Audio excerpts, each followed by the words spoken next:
Something is very off. In the middle of the night last night, the world is on the brink of war. We're following what's happening in Iran.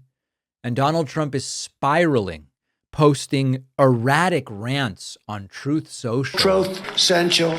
At 8 o'clock, at midnight, at 2 a.m., at 6 a.m., each more disjointed than the last.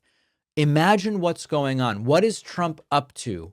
Maybe he got a little sleep between 2 and 6. I don't know. But this is what he's doing. 8 p.m., okay? Someone please explain to kooky Tucker Carlson that Iran cannot have a nuclear weapon. So start there.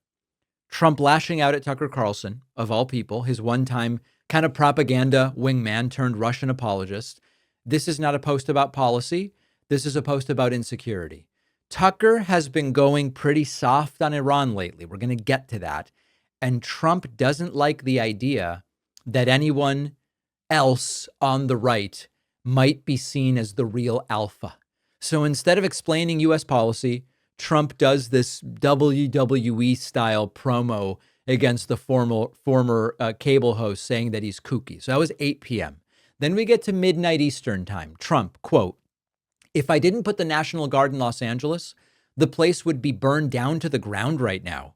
I did incompetent Governor Gavin Newsom, who doesn't have a clue, the favor of a lifetime, one of the worst governors in history." That's midnight. Okay, this is what Trump's doing at midnight.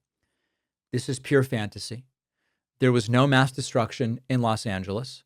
The National Guard wasn't even under Trump's direct authority the way he's describing it. Okay. But in Trump's mind, he saved the city, despite the fact that the protests were contained to a few block radius and they were overwhelmingly peaceful. This is textbook historical revisionism, Trump taking credit for something that didn't happen to justify what he did as an authoritarian. And then, of course, attacking Governor Gavin Newsom while the world watches Trump fumble yet another international crisis. This is not strength.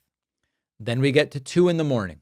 Okay. Trump, quote, "Publicity-seeking President Emmanuel Macron of France mistakenly said that I left the G7 summit in Canada to go back to D.C. to work on a ceasefire between Israel and Iran. Wrong. He has no idea why I am now on my way to Washington, but it certainly has nothing to do with a ceasefire. Much bigger than that, whether purposely or not, Emmanuel always gets it wrong. Stay tuned." So we are now into middle of the night paranoid theater. What do you think Trump is doing at 2 a.m. as he types this out? Where is he sitting? What is he up to? Trump is denying he returned to D.C. to work on diplomacy, as if that would be something to hide. And he teases this vague, ominous, much bigger reason than stopping World War III for returning. So it's vintage Trump. Vague threats, blown up ego, zero details.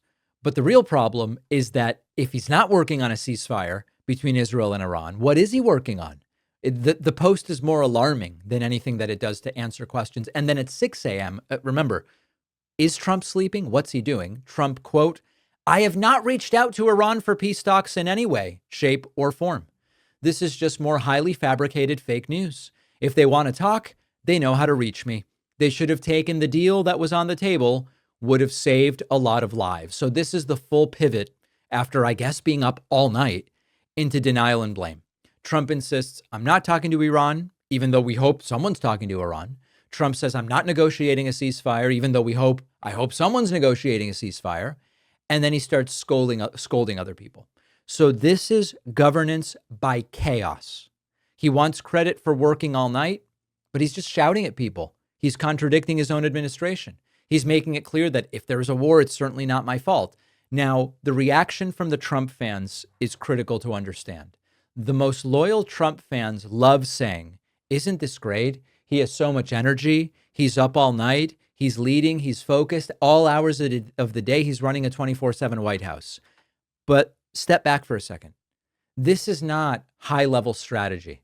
This is a guy spiraling on social media from 8 p.m. to 6 a.m., 10 hours straight, obsessing about former cable news hosts, ranting about the French president, lashing out at governors, lashing out at world leaders while casually saying he's not doing the one thing I wish he were doing, which was trying to get some kind of ceasefire, trying to reduce the possibility that we do go into the very World War III that he promised us he was the only person who would be able to prevent it. So he's not working in any kind of productive sense.